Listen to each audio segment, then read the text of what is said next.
lattes and nut job.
Well, here it is, probably the most popular car I have on my channel.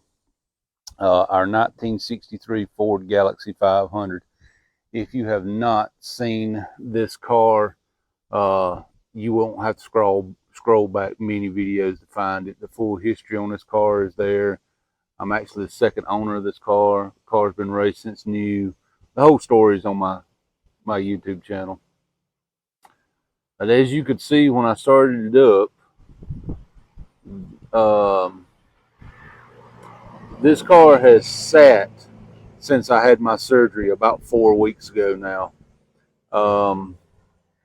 Grass has started growing up around it. I gotta say, she fired right up and done fine. But I have not had but maybe about 3, maybe 4 test passes on this new motor trying to dial it in. I've got some issues I need to address. We're going to take it to Ohio this weekend, to Xenia, Ohio, and race it with the Southeast Gassers. There's some issues the car has. I don't know that I'll actually get to address any of these issues before the race. Starting with the least likely is this car now makes so much power. These brand new leaf springs on the back, it's already started twisting or bending the driver's side leaf spring. Now these are not just cheap. These are not just cheap like a house brand O'Reilly's or whatever leaf springs. These leaf springs are race springs made by a reputable company. But to be fair, when I put these leaf springs under there, I told them that, you know, probably 500 horsepower max, and now this motor is making, let's say it's making ballpark 200 more horsepower than what we originally told them. So yeah, it started twisting this leaf spring over here. So I gotta address that. It's not so bad that it's actually hurting anything at the moment, other than this side does sag a little bit. And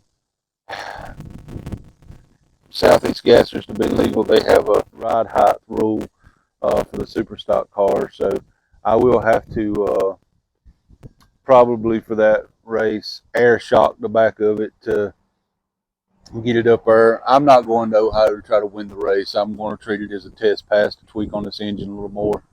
I'll probably have to air shock it to make that work. I want to change the rear gear. I mentioned that before. Time is slipping away from me. I actually have to go back to the hospital tomorrow and have some more tests run. So if by any means, if y'all are the praying type, which I guess we all need to be, but if y'all are the praying type, 7:45 in the morning, pray for me that all the scans they do come back free and clear. But I wanted to change the rear gear in this thing. I already have the rear gear. I just don't think I'm going to have time to get it changed before Ohio. It definitely needs a rear gear change now. It's getting up in RPM so fast now that it's making so much power now that we need to address that. One of the other things is the carburetor on it. One, it's not really big enough. I need about 1,000 CFM carburetor on it. This one that's on it is a I believe it's a 900. I'd have to look at it again, but I believe that's what we've got on it. But it's kind of hodgepodge and built out of a bunch of carburetors, and it's worked for a long time. But I have a booster in there that's leaking, and you can watch it while it's running, just dribbling fuel over into the over into the carburetor. So it's it needs addressed. So I've got several issues that need to be addressed on this car, none of which I will probably address in this video. I'm going to wash the car. The car has not been washed or cleaned up in months, several months. So I'm going to wash the car, clean it up, vacuum the inside out. We still have stuff in it from the laying in the car from the last race we went to. And while I'm here, I don't think I've ever actually went over the specs of this new motor with anybody. And I'm not going to tell you everything that's in the motor, but I'm going to give you a general overview. And for the people that are new on the channel, we'll go through and talk about the stuff that is in the car. First thing we're going to do is clean it up. So I want to get to that now and give it a good bath and clean up.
Let's talk while we wash.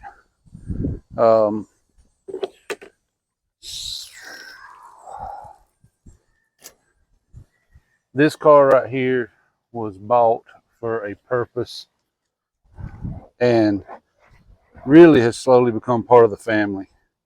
There has been times the discussion has been talked about selling this thing.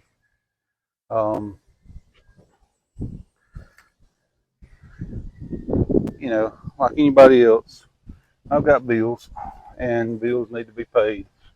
And there has been talks, but at the end of the day, even with talks, I can never actually bring myself to actually list it for sale.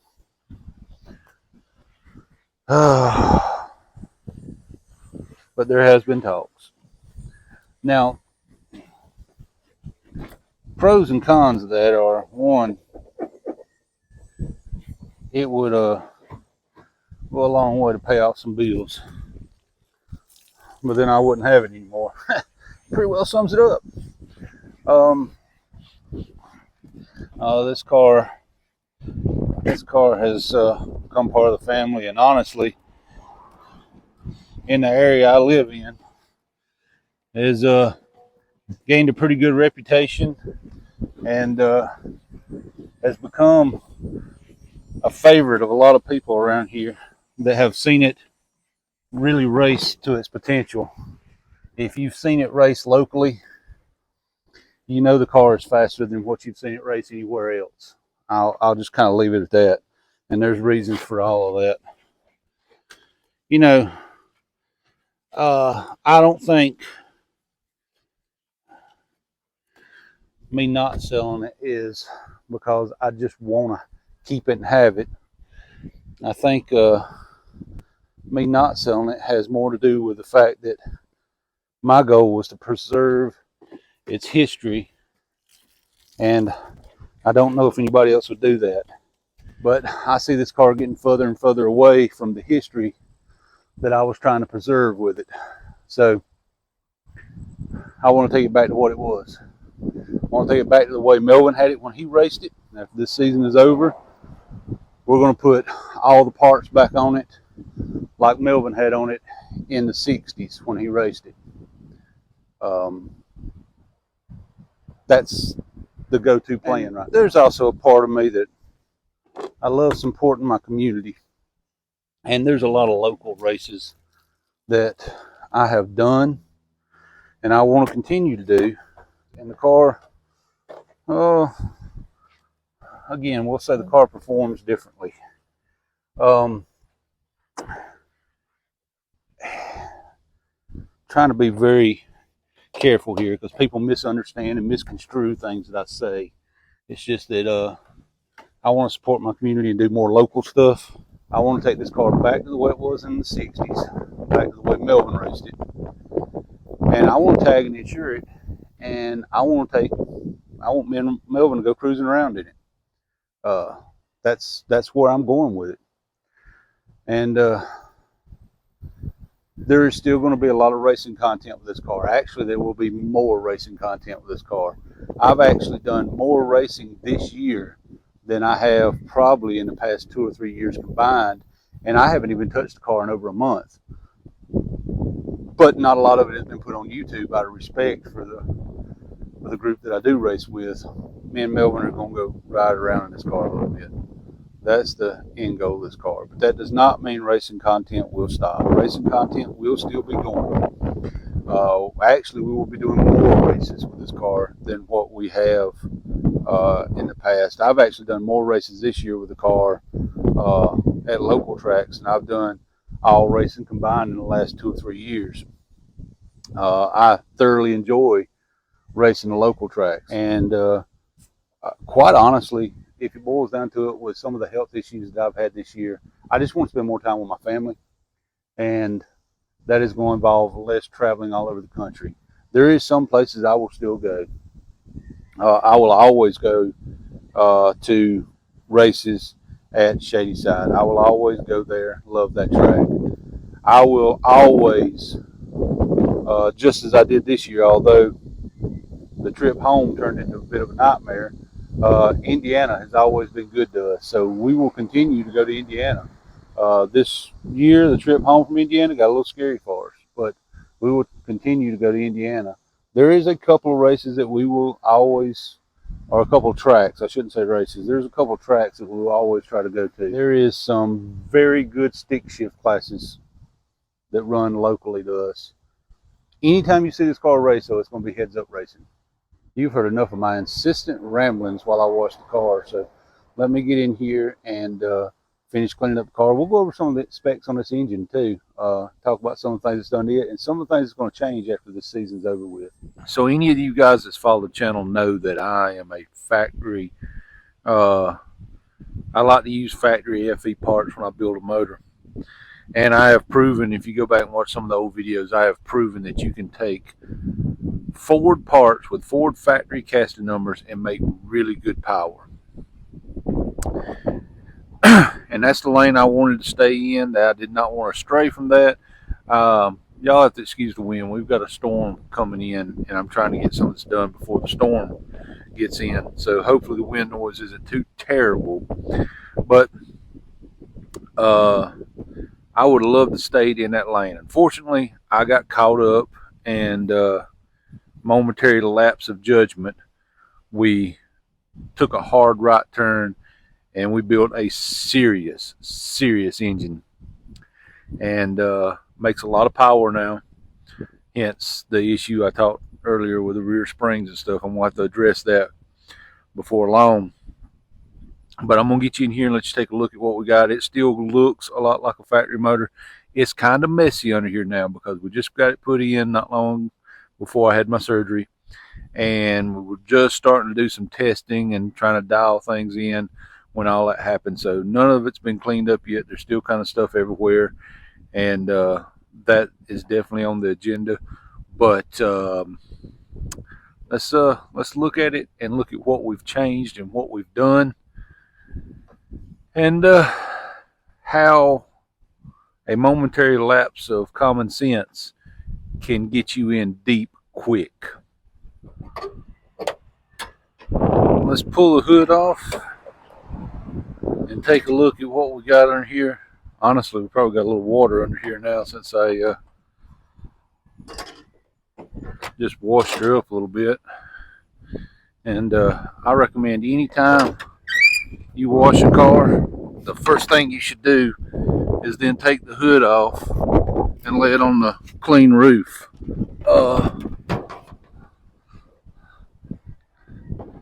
And don't even worry about weight. This thing is silly light. It's race weight fiberglass. So let's lay the air cleaner off, and let's get in here and take a look at what we've got here. Again, ignore some of the mess. There is some cleaning that needs to be done. All right, so again, I kind of went from every part in the engine having a Ford casting number to complete right turn down the street and took a left turn. We're not even in the same address anymore. So let's start with this. What is left that is factory Ford? It's got a Ford block with a Ford casting number. And that's it. It's the only thing left that is actually manufactured by Ford in this engine now. It has been overboard a certain amount. It has forged rods, forged pistons. The bottom, the rotating assembly is all forged. Scat components down there. DSS actually hooked us up with a set of forged pistons, custom set of pistons, because we needed something very specific. It has trick flow heads on it, aftermarket roller rockers, aftermarket push rods, Edelbrock water pump, Edelbrock intake. We mentioned the carburetor before, MSD ignition, Ford racing wires,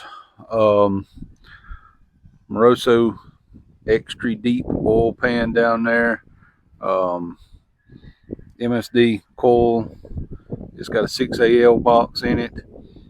We really kind of just went to the deep end of the pool, pinched our nose, and dove in on this. It actually has an aluminum radiator.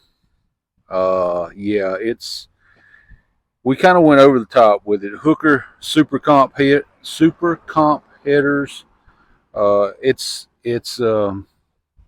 Yeah, we kind of went over the top with it. Urson cam. Let me set the hood back on it because I don't trust these pine needles falling out of this tree, and we'll talk very specifically about some of the things that were done with it. Oh,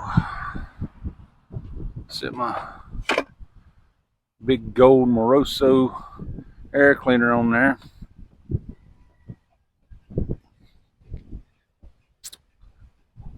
And the hardest part about setting the hood on there is actually seeing the other side of it when I have it picked up.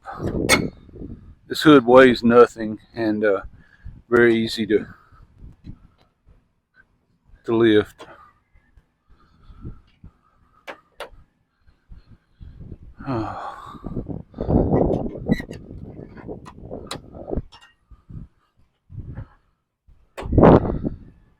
Let's step inside out of the wind and talk about some of the things in this thing. First off, let's look at this interior. I know there's a glare through the windshield, but this is exactly how Melvin had it from new. He put that tack on there, he told me, in 1964. There's his old Bigfoot gas pedal.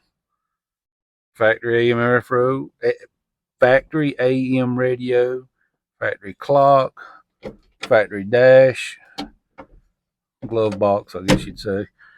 All that is just like Melvin had it. The only thing that's different is I got a different shifter in here than what he had, just to accommodate me. I even went so far as to take out the factory heater controls right here, keep the original trim and all, and make my switches right here so that I could easily take the 2 bolts right there out, slide that out, put the heater controls back in, and I have a factory dash again. Oh, we still have keys in here too. Keys are still in the switch, crank windows, street car stuff. All right, so what, and to address the headliner in here, yeah, this is a monstrous flag. It goes back to a Southeast Gassers rule that they had early on that said you had to have a headliner in your car. I couldn't find anybody that makes a replacement headliner for 63, and the one that was in it was kind of saggy, so I just basically, it's a headliner. And I put a roll bar in it. Melvin didn't have the roll bar. It's not. It's just a 4-point. It's just got the main hoop and the kickers off the back, and then a harness bar right here. I really only put that in there to get decent seat belts. That's the only reason I put it in here. This thing is pretty much a street car with a hot motor in it. Speaking of the motor, we talked about the pistons and all that, but one of the big things with this engine was the cam.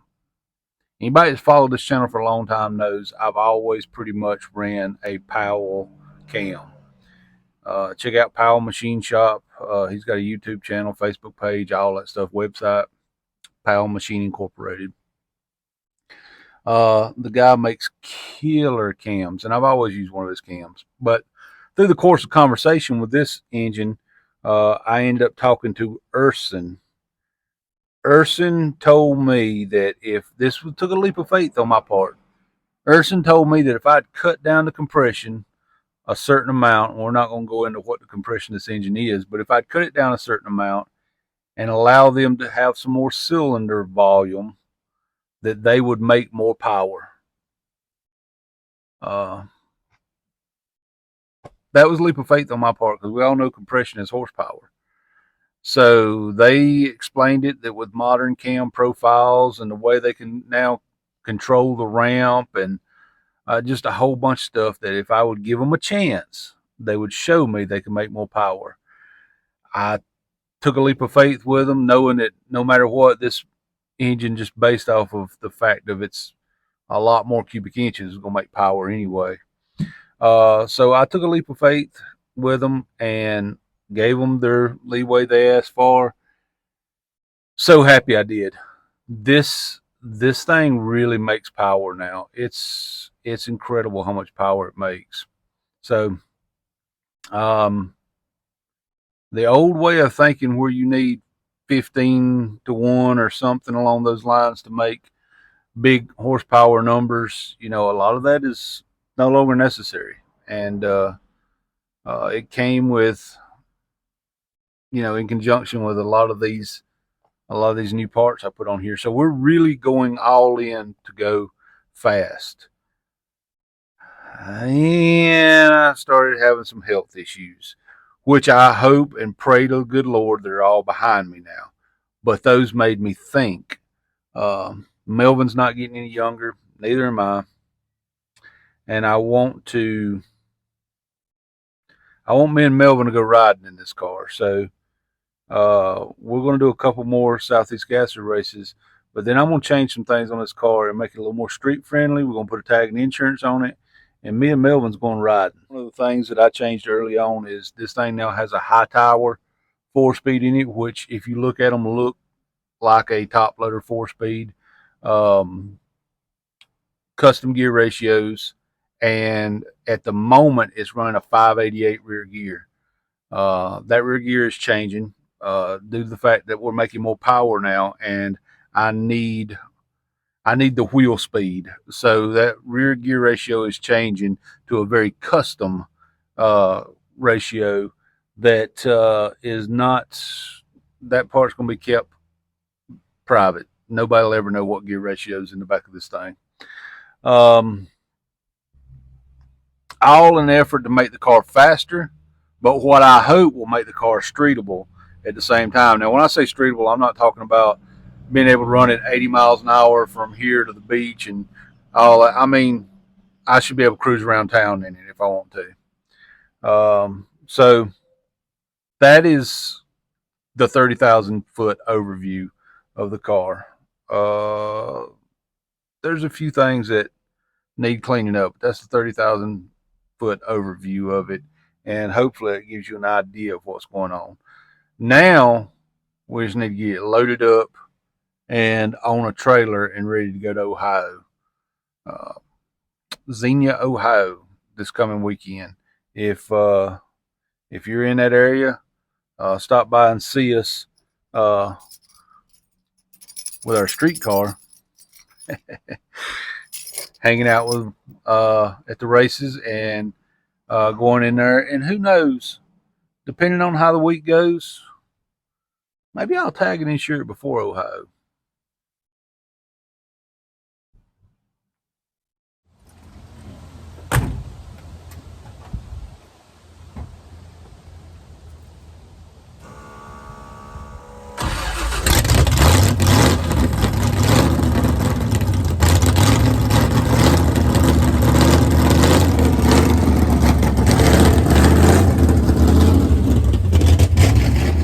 All right, so I'm going to stand here and try to block some of the wind with the RV. Hopefully it works.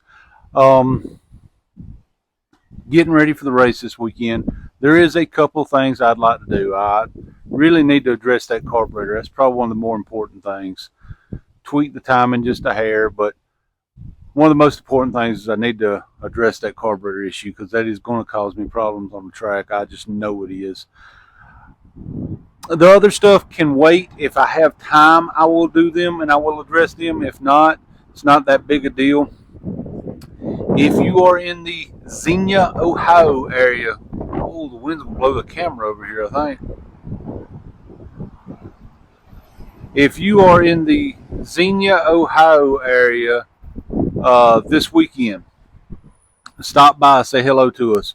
I will try to remember to bring some posters with me that we will have on hand. They're $5 each if you want some, and that just helps cover some of the cost of fuel going forward on this. I mean, that's a like 10-hour drive from home, so fuel cost gets there. The wind, I'm worried the wind's gonna blow the camera over, so I'm gonna try to wrap this up fairly quick. Xenia, Ohio this weekend. If you're going to be there, Kill Care Dragway. It's a cool old track. Come out, hang out, say hello to us, watch us. We're at least going to make qualifying rounds, and what we do from there, I don't know.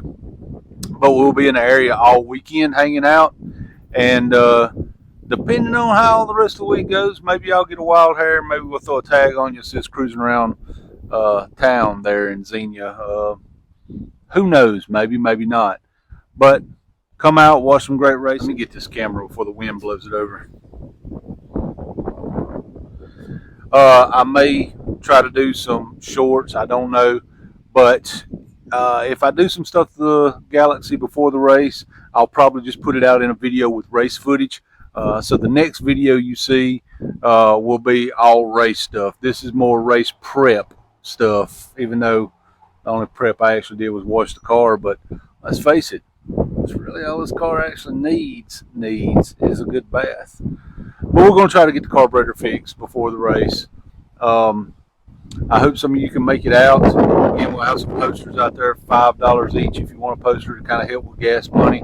I'm thinking about doing more live feed stuff, but I don't know if I can do it from Kill Care just because I'm not sure the internet there would support it. So God bless you guys. Thank you so much for watching. I really appreciate each and every one of you. If you have not subscribed, please do. It doesn't cost you anything to click the little subscribe button. It doesn't cost you anything to click the little subscribe button, but it greatly helps me. I'm going to walk in the house before the wind actually blows me over. It greatly helps us if you subscribe, so we greatly appreciate each one of our subscribers. Thumbs up, comment, all the good things that help out, but subscribe. That's one of the most important things. God bless you. I hope the Lord bless you more today than He did yesterday, and we're going to see you in the next one.